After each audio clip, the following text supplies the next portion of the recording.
Hermanos, ¿qué hubiera pasado si Jesucristo, nuestro Salvador, no hubiera tomado nuestro lugar? Damos gracias por ese glorioso intercambio que Jesucristo tomó nuestro lugar y murió por nuestros pecados para siempre. Cantemos, glorioso intercambio.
Hermanos, buenos días. Vamos a abrir nuestras Biblias en Hebreos capítulo 12, versículos 1 al 3. Hebreos capítulo 12, versículo 1 al 3. Nos ponemos de pie para leer la santa palabra del Señor. Hebreos capítulo 12, versículo 1 al 3. Por tanto, nosotros también, teniendo en derredor nuestro tan grande nube de testigos, despojémonos de todo peso y del pecado que nos asedia y corramos con paciencia la carrera que tenemos por delante, puestos los ojos en Jesús, el autor y consumador de la fe, el cual, por el gozo puesto delante de él, el galardón, sufrió la cruz, menospreciando el oprobio, y se sentó a la diestra del trono de Dios. Considerad a aquel que sufrió tal contradicción de pecadores contra sí mismo, para que vuestro ánimo no se canse hasta desmayar. Oremos. Señor, te damos muchas gracias por esta porción de las Escrituras que tú has inspirado y preservado para nosotros en este día. Te pedimos que tú nos hables a través de esta porción. En el nombre de tu Hijo. Amén. Para los que tienen por lo menos unos 3 años en la iglesia, recordarán que este pasaje ya lo prediqué justamente hace unos 2-3 años, el mismo pasaje, los mismos 3 versículos. Así que se le ha hecho unos retoques a este sermón, pero básicamente es la misma idea que se predicó hace unos 3 años. Por la providencia del Señor, el mismo pasaje fue predicado en el momento de la pandemia. Entonces vamos a elaborar y a empezar con este sermón. Permítanme hacerles algunas preguntas antes de comenzar, mis hermanos. Debido a las pruebas que están sufriendo o que han sufrido, ¿han estado tentados a desmayar de la carrera de la fe? ¿Han estado tan afligidos alguna vez que han querido dejar de correr la carrera de la fe? ¿O tal vez ha existido algún pecado en sus vidas que les ha costado dejar y debido a ello han querido apartarse y abandonar la carrera cristiana? Creo que a todos nos ha pasado, ¿no? Si te has sentido así alguna vez, o si te sientes así en estos momentos, entonces este es un mensaje, mis hermanos, mi hermano, el de esta mañana, el que debes escuchar y en el que tendrás que meditar. Si es así, entonces es tu obligación escuchar atentamente a lo que las Sagradas Escrituras dirán en esta mañana. Hagamos un breve resumen del contexto y lo que hemos visto hasta aquí en la carta para poder entender estos 3 versículos en su contexto. El autor se ha visto obligado a escribirle a estos destinatarios por una razón en específica, ¿no? La hemos estudiado varias veces. Los hebreos, debido a las grandes tribulaciones que sufrían por causa de su fe en Cristo, estaban cansados y estaban tentados a dejar de correr la carrera de la fe. Las tribulaciones eran muchas y lo más difícil y lo más fácil, era abandonar la carrera de la fe. Al mismo tiempo, estos hebreos estaban tentados a volver al judaísmo que mucho antes habían abandonado a causa de su fe que ahora tenían en Cristo, y las dos cosas van de la mano. Estaban sufriendo persecución y eso les estaba llevando a querer abandonar el camino de la fe cristiana. Ellos habían dejado todas las sombras judías, el sacerdocio, los sacrificios, los ritos de purificación, el templo, etcétera, para entregarse a la realidad de todas esas sombras, es decir, al evangelio que está en el Señor Jesucristo. Pero volver al judaísmo, abandonar la carrera de la fe y dejar de seguir a Cristo serían errores catastróficos. Todo aquel que esté tentado a abandonar el camino y la carrera cristiana y a volver a su pasado, está a punto de cometer un error garrafal. Es por eso que el autor les escribe amonestándolos, exhortándolos y animándolos, que es su principal objetivo, animándolos a seguir y a perseverar en el camino de la fe en Cristo. No tenía sentido volver a las sombras del judaísmo porque la realidad de todas esas sombras ya había llegado en Cristo. Lo que estaban a punto de hacer los hebreos es lo que se conoce, como hemos dicho en otros sermones, como apostasía, que no es otra cosa que haber conocido el camino de la fe en Cristo y abandonarlo conscientemente para volver al pasado, negar conscientemente a Cristo y activamente a Cristo y volver al pasado. Y esa es la razón por la que en esta epístola de los Hebreos hay advertencias tan serias que hemos estudiado una y otra vez. Frecuentemente los lectores modernos de esta epístola, al leer estas fuertes advertencias, creen que de alguna manera estos versículos afirman que la salvación se puede perder, como los arminianos, pero en realidad, entendidos en su contexto histórico, estos pasajes nos afirman que algunos hombres que han estado en el Evangelio y que han conocido el camino de la fe, que han gustado de la iluminación de la palabra de Dios, que han visto los dones del Espíritu en operación y que han estado en el pacto con Dios, abandonarán en algún momento el camino de la fe en Cristo, negándole y volviendo a lo que antes creían, apostasía.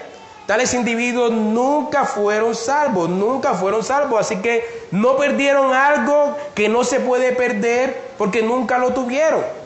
Pero sí han caído de la fe, porque conocían el camino de la fe y de hecho fueron partícipes de la carrera de la fe en Cristo y la han abandonado o la abandonarán. Y justamente eso era lo que estos lectores hebreos estaban tentados a cometer.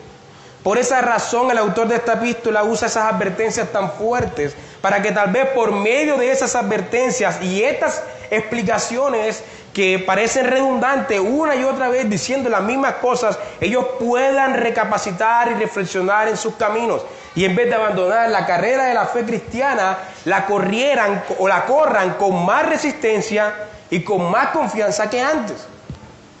Lo más probable, mis hermanos, es que estos destinatarios estuvieran recibiendo persecuciones incluso de sus familiares. Tal vez muchos de sus familiares y amigos cercanos, sus papás, sus hijos, sus hermanos les preguntaban cómo pueden abandonar nuestra religión antigua y gloriosa. ¿Cómo pueden abandonar nuestros gloriosos ritos entregados por Moisés en el Sinaí? ¿Cómo pueden abandonar nuestra tradición? ¿Cómo pueden abandonar nuestro judaísmo con tanta historia, con tanta tradición, por esta nueva secta llamada cristianismo? Y esa también es la razón por la que el autor de esta carta no solo se esfuerza en hacer unas advertencias muy fuertes, sino también comienza a realizar una serie de declaraciones solemnes sobre la persona de Cristo. El autor de esta epístola hace un esfuerzo exegético del Antiguo Testamento para explicarles a sus lectores una y otra vez la superioridad de Cristo y la superioridad del cristianismo respecto al judaísmo y respecto al antiguo pacto, el nuevo pacto superior al antiguo pacto, ¿no? Y como Cristo es superior también a todas las cosas de la creación. El autor afirma muchas cosas en esta carta, lo hemos estado estudiando a lo largo de estos meses. Él dice que Jesucristo es la última revelación de Dios, es superior a los profetas, Él es el heredero de todas las cosas, que por medio de Él, por medio de Cristo fue hecho el universo, Él es el resplandor de la gloria de Dios, Cristo es la expresión exacta de la naturaleza de Dios, Él sustenta todas las cosas con su poder. Cristo es superior a los ángeles, Cristo es superior a Moisés, Él es superior al día de reposo, Cristo es superior al sacerdocio del antiguo pacto, Cristo es superior a los sacrificios, Él es superior a las purificaciones, Cristo es superior al mismo templo judío y Cristo es el autor del nuevo pacto, el cual es superior al antiguo pacto. Todo esto lo ha estado diciendo a lo largo de su carta. Ahora bien, al hacer estas declaraciones gloriosas sobre la superioridad de la persona de Cristo respecto al judaísmo que ellos adoraban, los lectores de esta epístola debían preguntarse: ¿acaso hay algo más sublime que Cristo?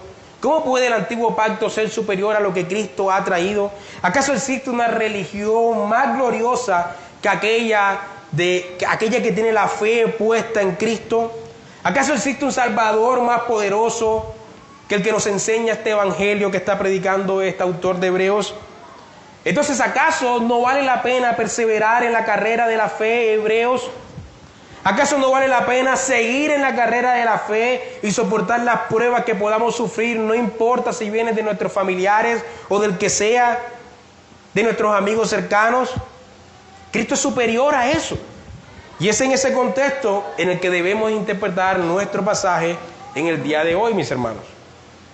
Así que el autor de Hebreos, luego de hacer esas declaraciones solemnes y esas advertencias severas también sobre abandonar el camino de la fe, él invita a sus lectores a perseverar en la carrera de la fe, tal como dice nuestro pasaje el día de hoy.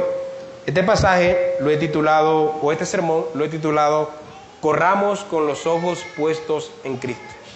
Y lo he dividido en 3 puntos: la carrera a los antiguos, nuestra carrera y la carrera de Cristo, que es básicamente lo que dicen estos 3 versículos. Veamos el primer punto, la carrera de los antiguos, versículo 1, capítulo 12, versículo 1.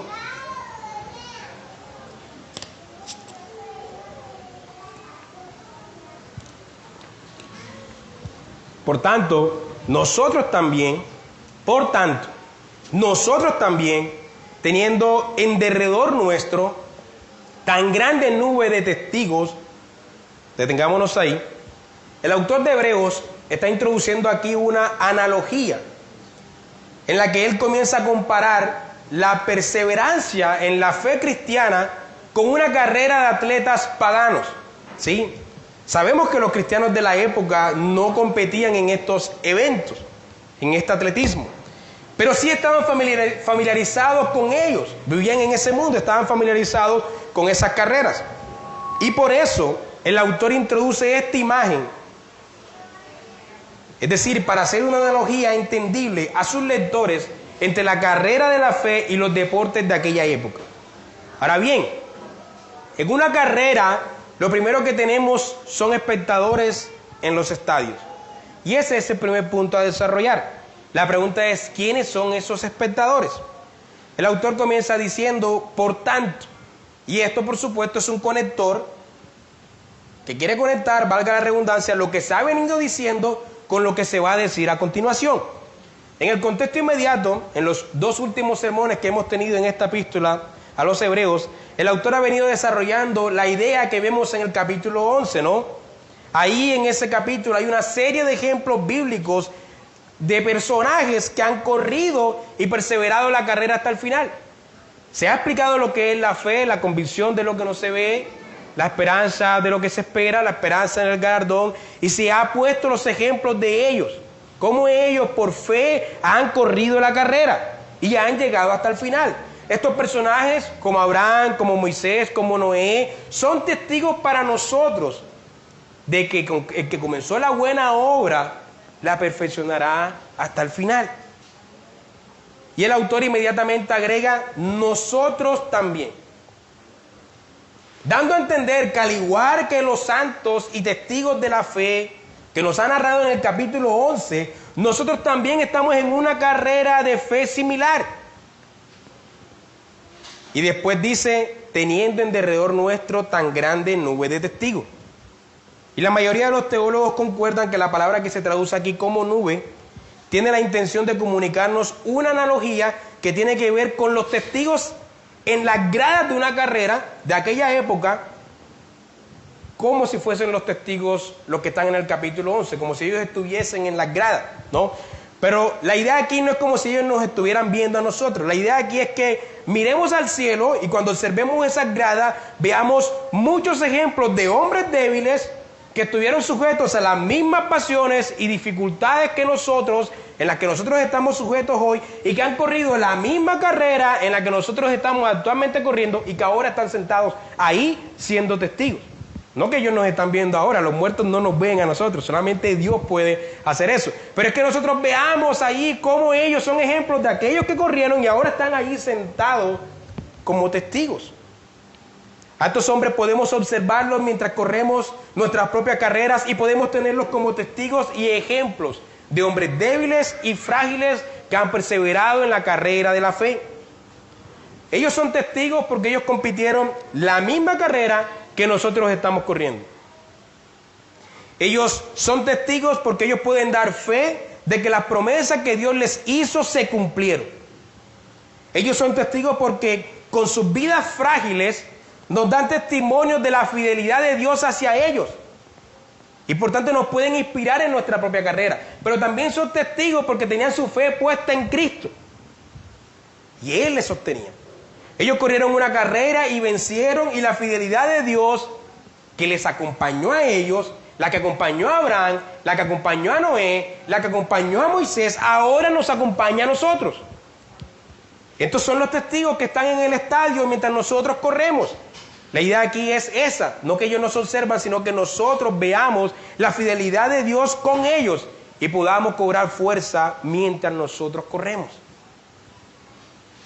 Algo interesante aquí con esta analogía y que no podemos pasar por alto es que todos estos testigos son los mismos hombres que el judaísmo admiraba, que el judaísmo tenía como santos y como profetas. Es decir, el autor de Hebreos les está diciendo a sus lectores que estos santos y profetas son testigos de la carrera de la fe cristiana y no de la carrera de la fe judaica de sombras, aquella a la que esos lectores estaban tentados a abandonar, a volver, ¿no?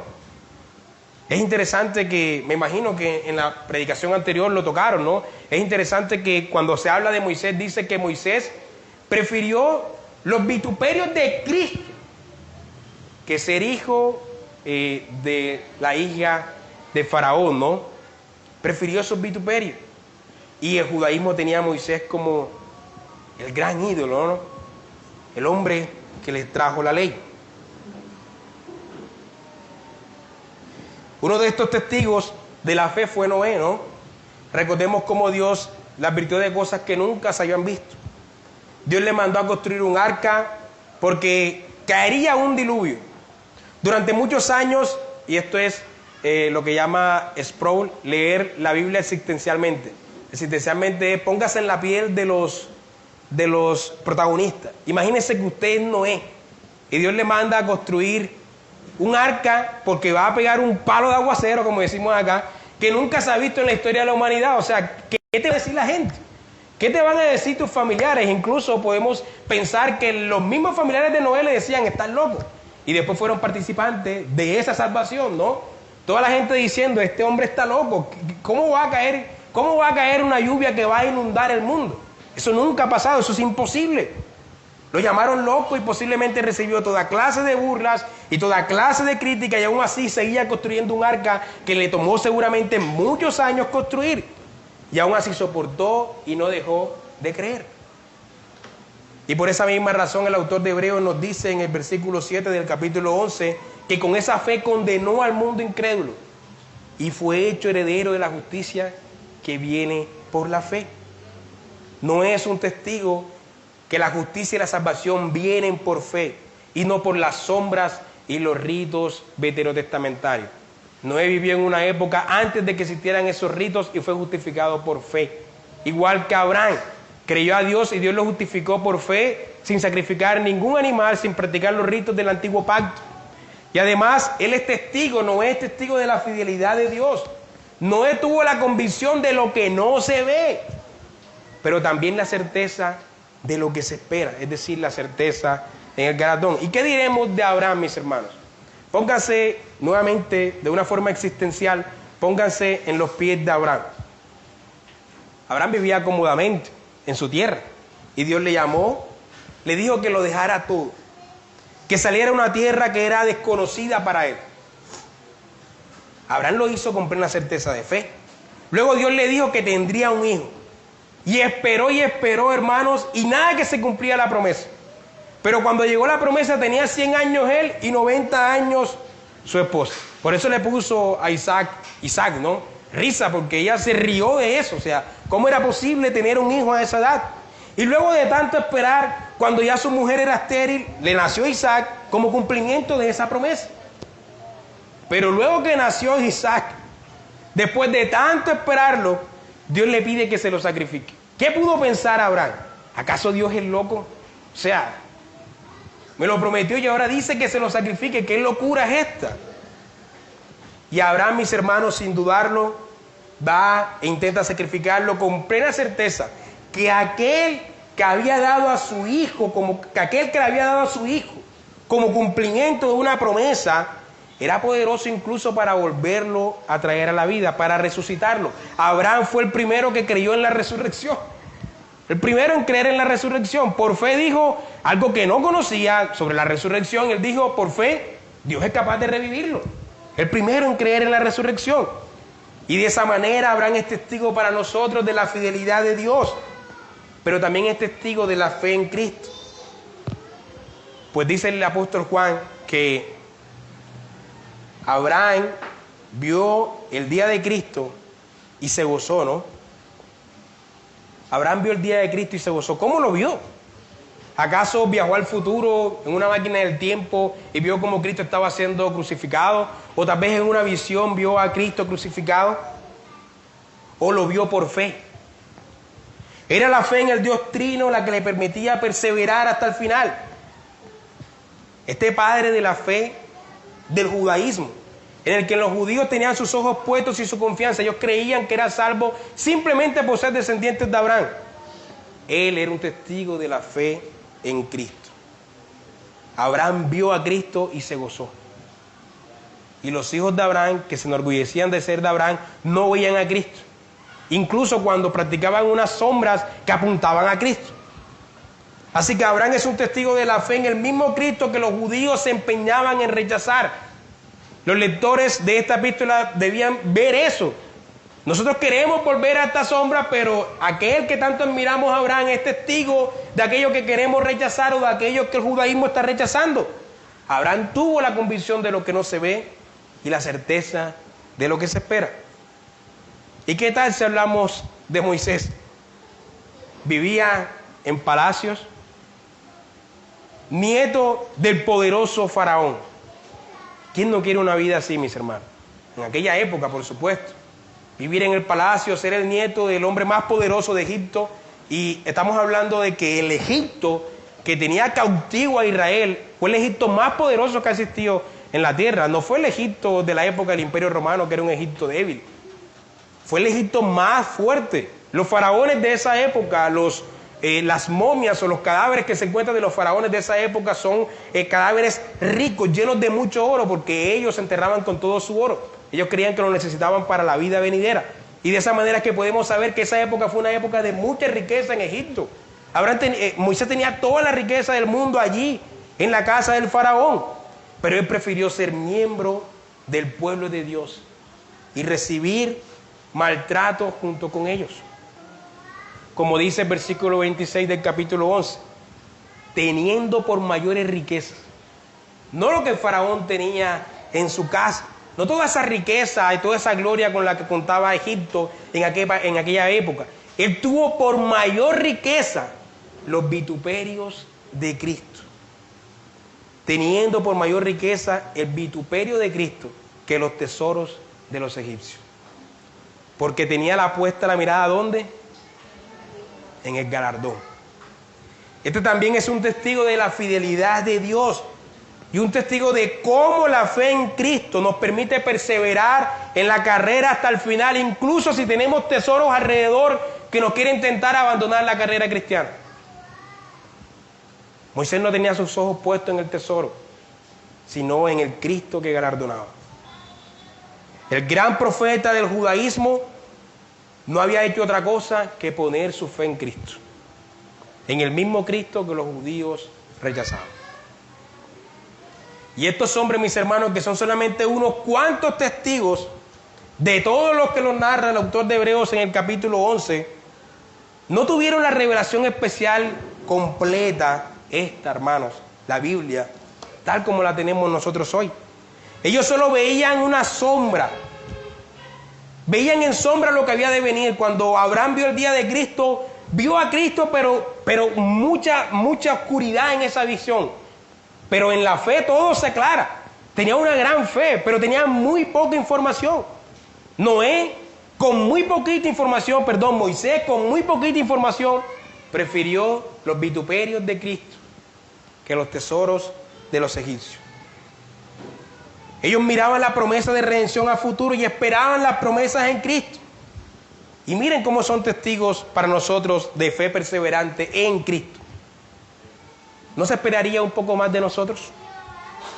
Nosotros tenemos la revelación especial completa y tenemos la certeza de que las promesas de redención que ellos esperaban se cumplieron hace 2000 años allí en Jerusalén, en la cruz. Nosotros ahora no tenemos que mirar al futuro esperando esa redención prometida. sino al pasado para ver cómo esas promesas se cumplieron. La simiente de la mujer, la simiente de Abraham, nació ahí en Belén, como estaba profetizada, y ahí murió por la redención de la humanidad. Podemos verlo al pasado. Tenemos la información completa, tenemos el nombre, tenemos los milagros, tenemos las enseñanzas. Y esto es lo que nos quiere transmitir el autor de Hebreos, que veamos a esos testigos. Son testigos incluso en una condición menos privilegiada que nosotros, con una información muy limitada. Y por eso nos conduce a nuestra carrera. Capítulo 12, versículo 1, pero la parte B. Nosotros también, mis hermanos, despojémonos de todo peso y del pecado que nos asedia y corramos con paciencia la carrera que tenemos por delante. Después de dar tales ejemplos de fe, el autor de Hebreos quiere que sepamos que, así como los antiguos corrieron, nosotros con más razón y con las promesas ya cumplidas, debemos correr y perseverar hasta el final en nuestra carrera. Siguiendo con la analogía que él está usando de los deportes antiguos, él pasa a explicar cómo nosotros debemos correr en la carrera. En primer lugar dice, despojémonos ¿qué? De todo peso. Hermanos, este despojarnos de todo peso implica quitarnos todo aquello que nos estorba.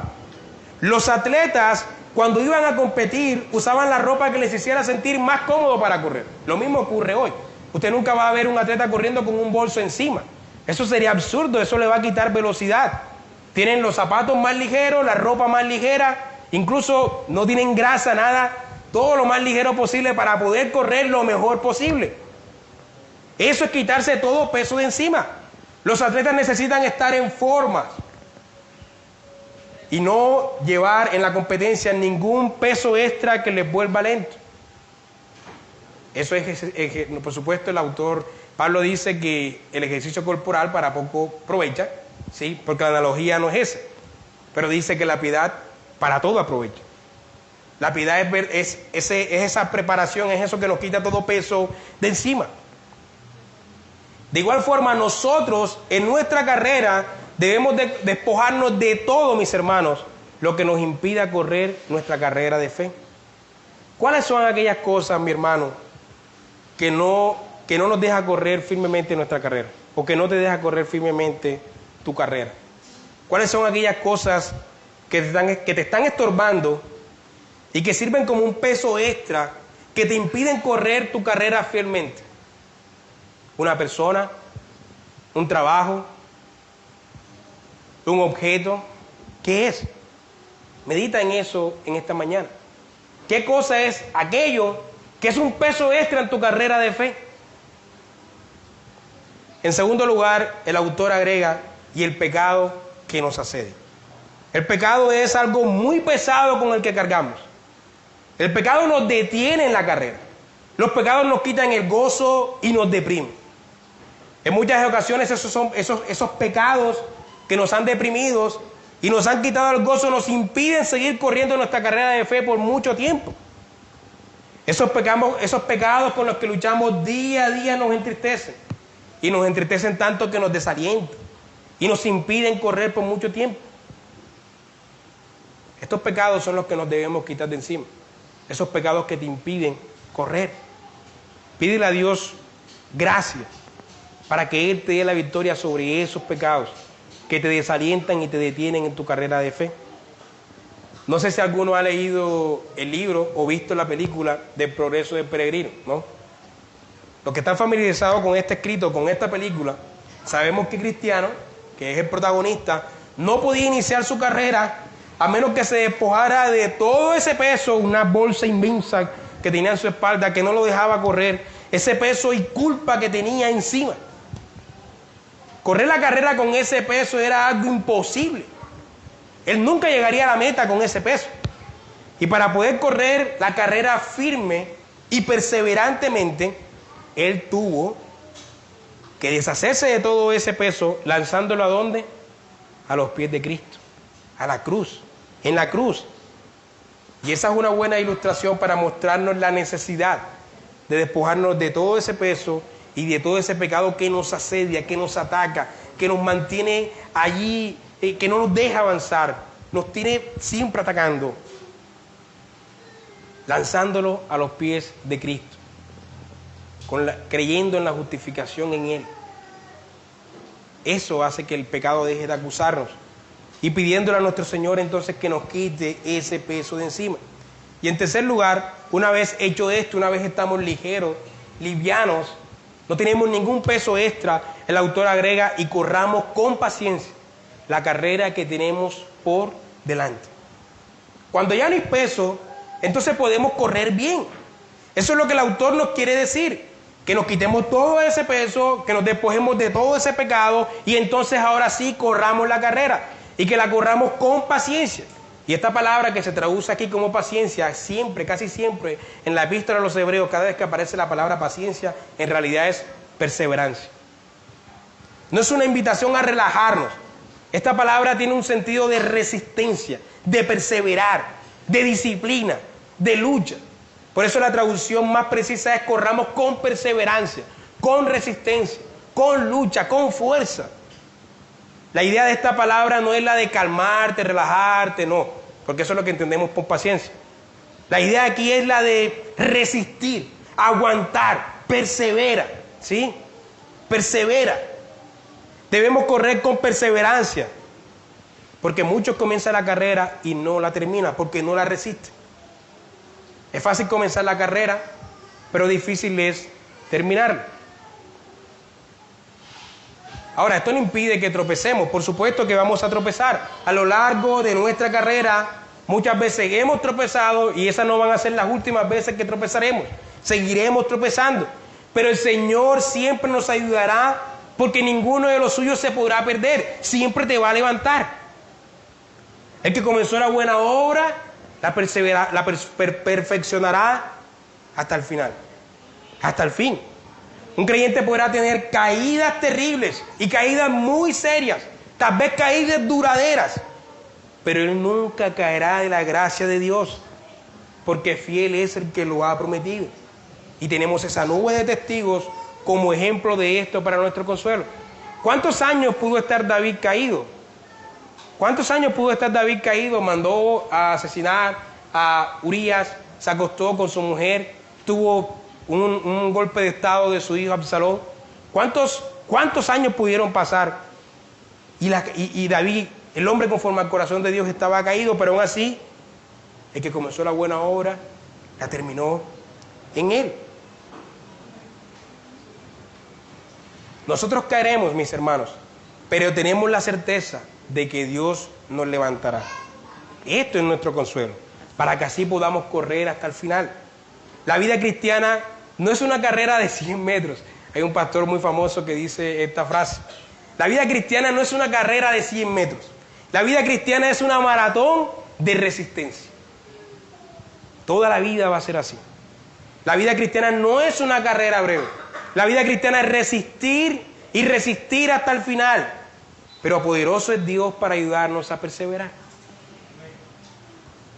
Y una última cosa que podemos ver en el pasaje, es lo más importante para mí del pasaje, es que debemos correr con los ojos puestos en la meta.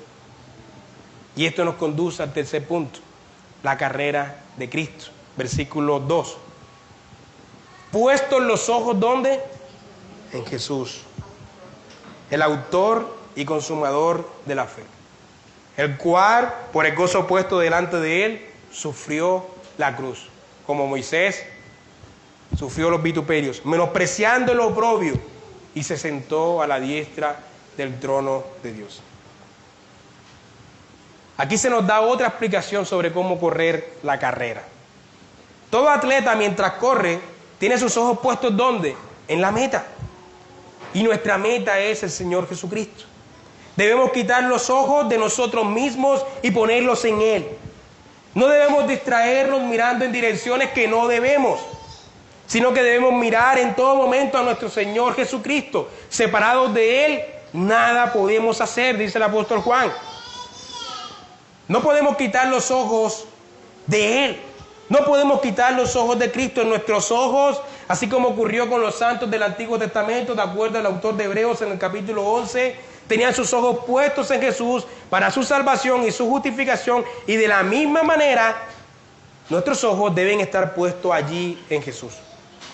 Nuestros ojos deben estar puestos en el sacrificio, en su obra, en su justicia y en su amor hacia nosotros, no en las sombras. Nuestros ojos deben estar puestos en la justicia que Él ganó por nosotros cuando el pecado nos acuse, en la salvación que Él ganó por nosotros cuando la tentación llegue. Nuestros ojos siempre deben estar puestos en su reino eterno cuando las riquezas terrenales nos tienten, en su gobierno soberano que Él tiene sobre el mundo entero cuando el poder político nos tiente. En el momento en que quitemos los ojos de nuestro Señor Jesús y lo pongamos en nosotros mismos o en otras personas o en cosas, en ese momento estaremos corriendo mal la carrera de la fe. En el momento en que quitemos los ojos de Jesús, nos estaremos dirigiendo por un camino diferente. ¿Y qué es el tropiezo si no es quitar los ojos de Jesús?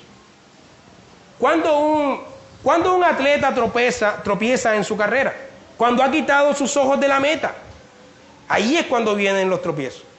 La razón por la que los hebreos estaban tentados a abandonar la carrera de la fe es porque habían puesto sus ojos en el judaísmo, en las sombras, sin ver a Cristo en esas sombras. En el pasado, que eran una sombra de la realidad que había llegado en Cristo, en sus ritos, en sus sacrificios, en su sacerdocio, en sus santos y en sus profetas, y en las persecuciones que estaban recibiendo de parte de sus familiares, de sus amigos cercanos, etc. Pero no se habían percatado que todos sus santos y todos sus profetas y todos sus ritos apuntaban a Cristo. Todos tenían sus ojos puestos en Cristo, en el Cristo del cristianismo. No se habían dado cuenta que todas esas sombras judaicas, que todos esos ritos, que todos esos sacrificios, que el sacerdocio, todas eran sombras de la realidad que hay en Jesús. Todo y todos tenían su fe en nuestro Señor. Todo apuntaba a Él. Pero además, el autor dice que debemos mirarlo a Él porque Él es el autor y consumador de la fe. Es decir, mis hermanos, es lo mismo que ha dicho Pablo: el que comenzó la buena obra la perfeccionará hasta el fin. La fe inicia y la fe termina en Él. Él inició la fe en nosotros y Él mismo se encargará de terminar esa obra que comenzó en nosotros. Él es el autor de la fe en nosotros y Él es el consumador de esa fe en nosotros. Por eso nuestros ojos deben estar puestos en Él. No podemos iniciar la carrera de la fe con los ojos puestos en Jesús y luego seguir corriendo la carrera con los ojos puestos en nosotros mismos o en personas o en cosas. No podemos iniciar con la fe en la obra de Cristo y después continuar la carrera con nuestras obras.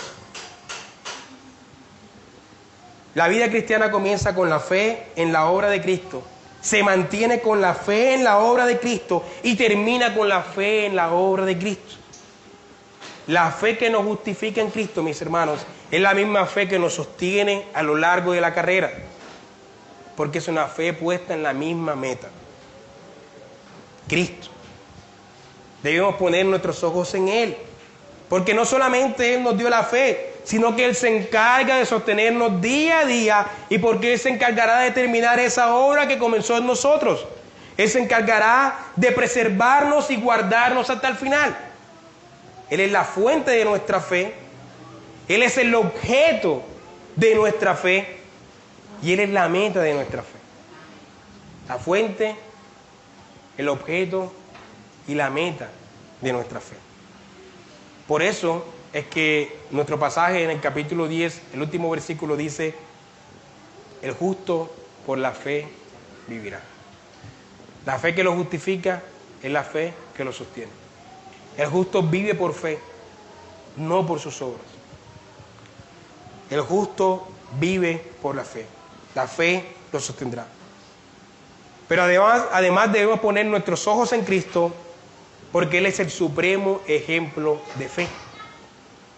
El autor de Hebreos, mis hermanos, después de enseñarnos tantos ejemplos de fe y de invitarnos a correr con perseverancia, nos quiere mostrar el máximo ejemplo de fe. El autor y consumador de la fe también es el mayor testigo de la fe. Él también corrió la carrera. Y carrera de cruz. Y por el gozo, dice el pasaje, por el gozo que puesto delante de él, sufrió la cruz.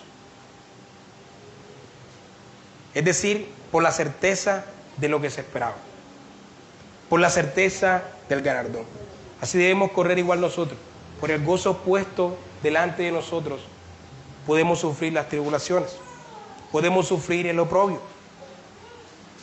Y no solo eso, sino que él también sufrió la vergüenza de la cruz. Siendo igual a Dios, no le importó venir a la tierra y sufrir la cruz por nosotros.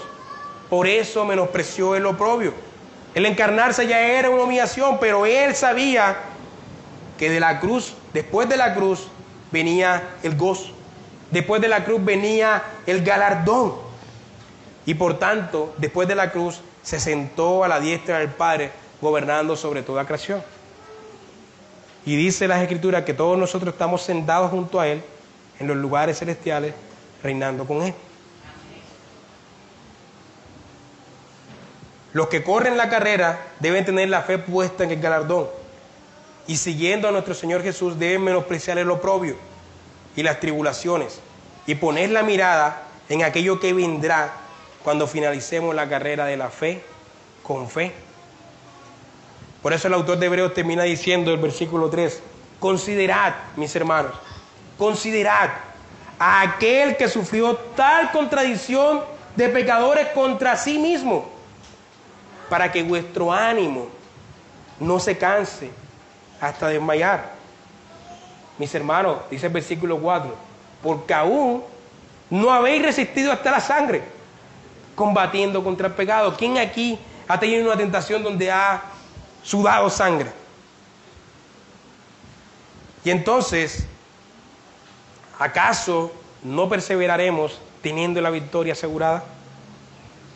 ¿No perseveraremos después de ver que nuestro Dios es fiel, como lo vimos con los antiguos, y que Él no permitirá que nos perdamos? ¿Acaso no vale la pena correr? ¿Existe una mejor fe con mejores promesas que la que tenemos nosotros? ¿Vale la pena abandonar al cristianismo por ídolos falsos y de cartón que no pueden dar un verdadero gozo, que no te pueden dar un verdadero gozo? ¿Vale la pena abandonar el cristianismo para volver a nuestros pasados y volver a nuestras vanas y fútil antigua vida de la cual fuimos rescatados? ¿Vale la pena abandonar el cristianismo para volver a, no se dice brujería, sino ritos ancestrales? ¿Ah? ¿Vale la pena abandonar el cristianismo para volver a esos ritos absurdos o a esa religión oriental irracional? Hermanos, nuestra promesa es segura. Nuestro Señor es digno de gloria y honra. Por eso cualquier persecución que suframos y cualquier burla que recibamos como cristianos no se podrá comparar con la gloria que tendremos cuando estemos al lado de nuestro Señor eternamente reinando con Él. La carrera es digna de ser corrida.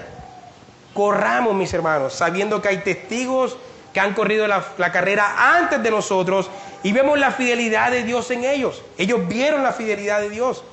Corrámonos quitando todo peso de encima y del pecado que nos asedia. Corramos con perseverancia y con resistencia. Pero sobre todo, mis hermanos, corramos con los ojos puestos en Jesús. La meta, el autor y consumador de la fe. El objeto de nuestra fe, la fuente de nuestra fe y la meta de nuestra fe. Amén. Gracias, Señor, por tu palabra. Te pedimos que la apliques a nuestras vidas. En nombre de Jesús. Amén.